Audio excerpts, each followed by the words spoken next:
టన్నెల్లో 8 మంది కార్మికుల జాడను అధికారులు గుర్తించినట్టు తెలుస్తుంది. సో ప్రధానంగా జీపీఆర్ ద్వారా లోపలికి సిగ్నల్స్ పంపించి 8 చోట్ల మరి ఐడెంటిఫై చేసినట్టు తెలుస్తుంది. 8 చోట్ల 2 చోట్ల తవ్వినప్పటికీ ఆ 2 చోట్ల కేవలం యంత్రానికి సంబంధించినటువంటి విడి పార్ట్స్ మాత్రమే దొరికినట్టు తెలుస్తోంది. సో బట్ 6 ప్లేస్లలో ఖచ్చితంగా అక్కడ కార్మికులు ఉండేటువంటి అవకాశాలు తెలుస్తుంది. ఇప్పటికే రంగంలోకి కేరళ శునకాలు దిగినాయి. 5 అడుగుల లోతులో ఉన్న డెడ్ బాడీని ఐడెంటిఫై చేసే సత్తా ఆ శునకాలకు ఉంది. గతంలో వైనాడు వరదల్లో సైతం కేరళ శునకాలు కీలకంగా పనిచేసి కీ రోల్ పోషించేటువంటి పరిస్థితి మనం చూసాం. సో శునకాలు రంగంలోకి దిగడం, ఇంకోవైపు జీపీఆర్ఎస్ ద్వారా అక్కడ సిగ్నల్స్ని పంపించి ఐడెంటిఫై చేయడం, ఇదంతా కూడా ఒక కొలికి వచ్చింది. ఖచ్చితంగా ఇక మరికొద్ది రోజుల్లోనే ఖచ్చితంగా ఎస్ఎల్బీసీ టన్నెల్లో ఉన్నటువంటి ఆ 8 మంది కార్మికుల డెడ్ బాడీని బయటికి తీసేటువంటి పరిస్థితి మనకు కనిపిస్తుంది. ప్రధానంగా ఎస్ఎల్బీసీ సొరంగంలో కార్మికుల జాడ గుర్తించేందుకు జీపీఆర్ సహాయంతో సిగ్నల్ పంపగా 8 ప్రదేశాల నుంచి బలమైన సిగ్నల్స్ ప్రతిబింబించాయి. ఆయా ప్రాంతాలని లోతును లెక్కగట్టి ఎన్డీఆర్ఎఫ్ బృందానికి అందజేశాయి. ఆయా చోట్ల మార్కింగ్ చేసి 2 చోట్ల తవ్వకాలు జరిపితే యంత్ర పరికరాలు బయటపడ్డాయి. ఆ ప్రాంతాలని వదిలేసి మిగతా 6 చోట్ల తవ్వకాలు చేపట్టాలంటూ సూచించారు. త్వరలోనే సానుకూల ఫలితం వస్తున్నట్టు ఆశాభావంతో ఉన్నాయి. ఇక ఎన్జీఆర్ఐ ప్రధాన శాస్త్రవేత్త డాక్టర్ ఎం సత్యనారాయణ తెలిపారు. గ్రౌండ్ పెనిట్రేటింగ్ రాడర్ జీపీఆర్ ద్వారా ఎలక్ట్రోమాగ్నెటిక్ కిరణాలను పంపించి వస్తువులను గుర్తిస్తాం. ఏరోస్పేస్లో ఈ రాడర్ సాయంతో శత్రువుల విమానాలను గుర్తిస్తున్నారు. ఆకాశంలో విమానం వంటి ఆబ్జెక్టివ్ ఒకటి ఉంటుందని, వాటిని తాకి తిరిగి వచ్చిన సిగ్నల్స్ను బట్టి ఆబ్జెక్టివ్ను ఖచ్చితంగా గుర్తించడం సాధ్యమవుతుంది. ఈ సిగ్నల్ని భూమి లోపలికి పంపించి అక్కడ పొరల్లో ఏముందో గుర్తించే ప్రయత్నం చేశాం. సొరంగంలో కార్మికుల జాడ గుర్తించేందుకు 200 మెగాహెర్ట్జ్ సిగ్నల్స్ పంపించాం. సిగ్నల్స్ ట్రాన్స్మిట్ చేసినప్పుడు భూమి పొరల్లోకి వెళ్ళి ఏవైనా అడ్డంకులు ఏర్పడితే కిరణాలు వెనక్కి వస్తాయి. వచ్చే కిరణాల తాకిడిని బట్టి లక్షిత వస్తువు ఎక్కడ ఉందనేది మ్యాప్ చేస్తాం. సొరంగం శిథిలాల్లో డ్రిల్లింగ్ యంత్రం భాగాలు ఉన్నాయి. తిరిగి వచ్చిన సిగ్నల్స్ వీటన్నింటినీ తాకి వచ్చినాయంటూ కూడా చెప్తా ఉన్నారు. టన్నెల్ లోపల నుంచి కాకుండా ఎక్కడ కూలిందనే దాన్ని కొండ పైనుంచి కూడా గుర్తించే ప్రయత్నాలు చేశామన్నారు. ఇక టైం డొమైన్ ఎలక్ట్రికో మ్యాగ్నెటిక్ ద్వారా భూమి పొరల్లో ఎలా ఉన్నాయనేది చూశామంటూ తెలిపారు. 200 మీటర్ల లోతు వరకు చూడగలిగామని, కొండపై నుంచి 500 మీటర్ల లోతులో సొరంగం ఉందని శాస్త్రవేత్తలు గుర్తించారు. మరింత అధ్యయనం చేయాలంటూ ప్రభుత్వం కోరితే చేసేందుకు సిద్ధంగా ఉన్నామంటూ సత్యనారాయణ వివరిస్తున్నారు. మొత్తం మీద 6 చోట్ల కార్మికులు చిక్కుకునే అవకాశం ఉందని ఎన్జీఆర్ఐ సైంటిస్టులు తెలిపారు. మరోవైపు కార్మికుల జాడ కోసం కేరళ నుంచి ప్రత్యేక శునకాల్ని రప్పించారు. భూమికి 5 అడుగు లోపల మానవ జంతువు సంబంధం అవశేషాలు ఉంటే ఈ శునకాలు ఇట్టే పసిగట్టే టాలెంట్ వాడుకున్నట్టు తెలుస్తోంది. సో మొత్తం మీద ఏది ఏమైనా జీపీఆర్ సాయంతో మాత్రం సిగ్నల్స్ పంపించాము.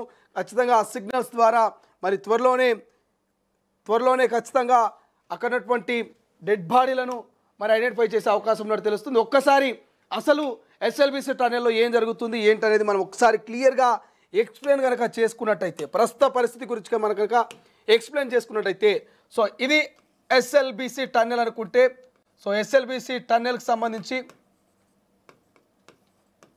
మనం కనుక ఎక్స్ప్లెయిన్ చేసుకున్నట్టయితే, సో ఎస్ఎల్బీసీ టన్నెల్లో ప్రమాదం జరిగి దాదాపు 13 రోజులైంది.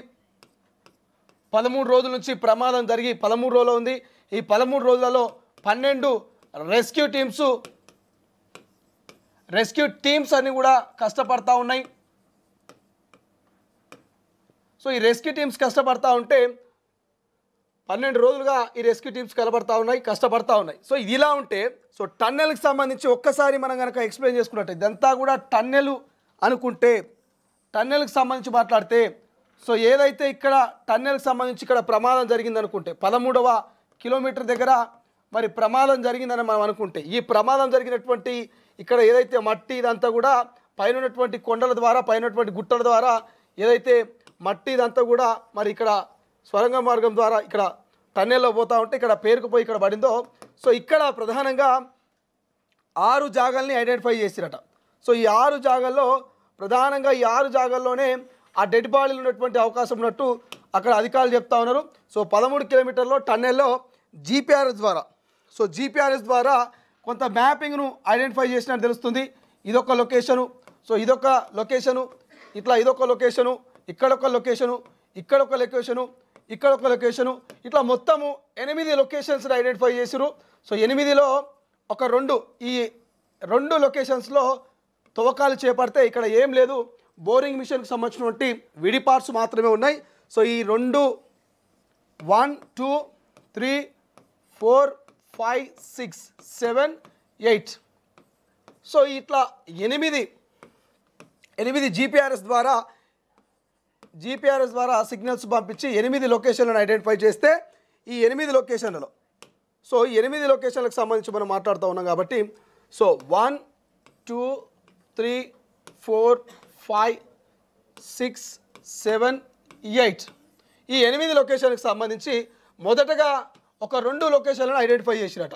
ఈ జీపీఆర్ఎస్ ద్వారా సిగ్నల్స్ పంపించి సో 2 లొకేషన్లు చూస్తే ఈ 2 లొకేషన్లు ఫస్ట్ 1 ఈ 2 ఈ 2 లొకేషన్లో కూడా ఏమీ లేదు, ఎక్కడ డెడ్ బాడీలు లేవు, కేవలం విడిపాట్లు మాత్రమే ఉన్నాయి బోరింగ్ మిషన్కి అని చెప్పేసి ఈ 2 మిషన్లు తేల్చేసారు. సో ఇప్పుడు మిగిలినటువంటి లొకేషన్స్ ఏమున్నాయి ఐడెంటిఫై చేసినాయి 3 5 6 7 8 ఇట్లా మొత్తం ఇంకొక 6 లొకేషన్లు మాత్రమే వెతకాల్సి ఉంది.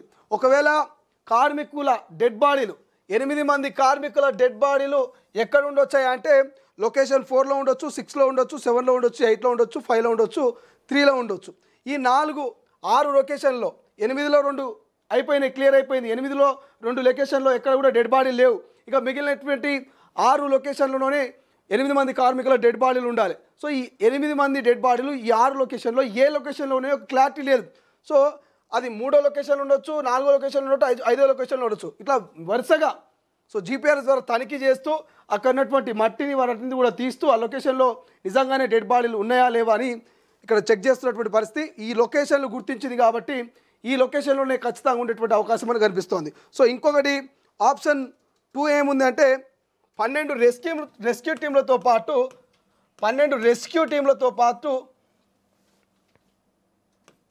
పాటు ఇక్కడ కేరళ శునకాలు రంగంలోకి దిగినాయి.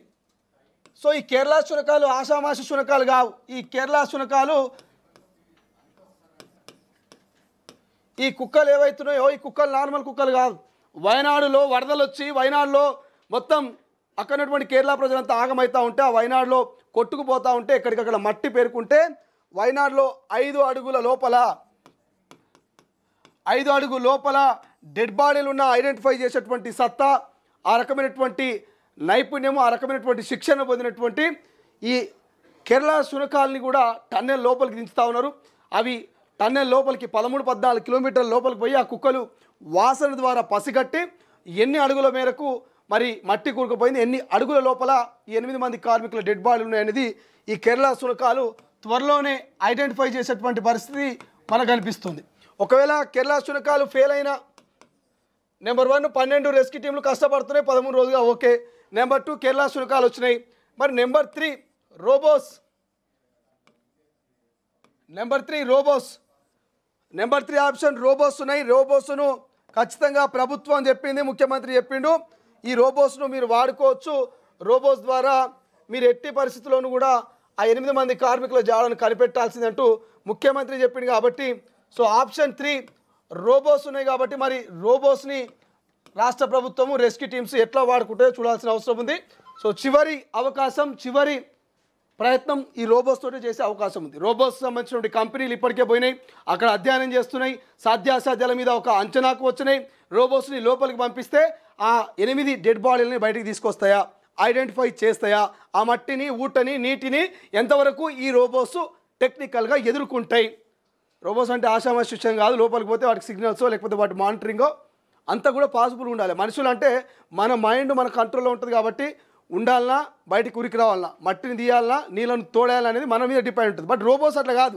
రోబోస్కి ఒక ప్రోగ్రామ్ డిజైన్ చేయాలి, దానికి ఒక డైరెక్షన్ ఇవ్వాలి, అన్నిటికీ సహకరిస్తేనే రోబో పర్ఫెక్ట్ వర్క్ చేయగలుగుతుంది. సో లోపలికి వెళ్ళిన తర్వాత రోబోకు సిగ్నల్ అందకపోయినా, బ్యాటరీ డౌన్ అయినా, టెక్నికల్ ఇష్యూ వచ్చినా రోబో లోపలే చిక్కుపోయేటువంటి అవకాశం ఉంటుంది. సో అటువంటి రోబోను కూడా చివరి ప్రయత్నంగా, చివరి ఆప్షన్గా రాష్ట్ర ప్రభుత్వం పెట్టుకున్నట్టు తెలుస్తుంది. మొదటి ప్రయత్నం 12 రెస్క్యూ టీంలు, రెండో ప్రయత్నం కేరళ శునకాలు, మూడో ప్రయత్నం ఈ రోబోస్. మరి మూడో ప్రయత్నంలో రాష్ట్ర ప్రభుత్వం మంత్రులు యంత్రాంగం రెస్క్యూ టీమ్స్ ఎంతవరకు సక్సెస్ అయ్యి ఆ 8 మంది డెడ్ బాడీలను బయటికి తీసుకొస్తాయనేది ఇప్పుడు చర్చనీయాంశంగా మారింది. సో చూద్దాం 8 లొకేషన్లలో ఇప్పటికైతే 6 లొకేషన్లు మరి వెతకాల్సి ఉంది. సో 6 లొకేషన్లలో మరి ఎంతవరకు వెతికి రెస్క్యూ టీమ్స్ ఆ డెడ్ బాడీలను బయటికి తీసుకొస్తాయనేది అప్డేట్స్ అయితే మీకు అందిస్తూనే ఉంటాము, చూస్తూనే ఉండండి. ప్రపంచంలో ఏ మూల ఏ క్షణం ఏం జరుగుతుందో వేగంగా తెలుసుకోవడానికి తొలి వెలుగు వాట్సాప్ ఛానల్ని ఫాలో చేయండి.